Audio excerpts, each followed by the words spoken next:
श्री स्वामी समर्थ. उद्या आहे ललिता पंचमी आणि वर्षातून एकदाच हा उपाय प्रत्येक आई आपल्या मुलांसाठी करत असते. प्रत्येक आईला वाटतं की माझ्या मुलांचा विकास हा प्रत्येक क्षेत्रामध्ये व्हावा, त्यांच्या ज्ञानामध्ये भर पडावी, यासाठीच उद्या ललिता पंचमीच्या दिवशी हा उपाय प्रत्येक आईने आपल्या मुलांसाठी करायचा आहे. वर्षातून हा उपाय एकदाच केला जातो, जो फक्त नवरात्रीमध्ये ललिता पंचमीच्या दिवशी केला जातो.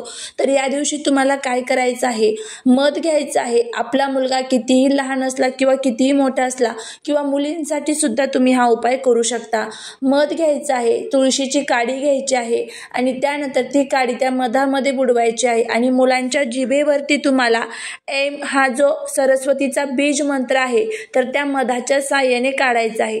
एम कसा काढायचा, एडक्याचा, त्यावरती एक मात्रा आणि एक डॉट, तर याला एम असा हा सरस्वतीचा बीज मंत्र आहे. हा बीज मंत्र मधाच्या साहाय्याने आणि तुळशीच्या काडीच्या साहाय्याने मुलांच्या जिभेवरती काढायचा आहे आणि ते मध नंतर मुलांना पिऊन घेण्यासाठी सांगायचं आहे.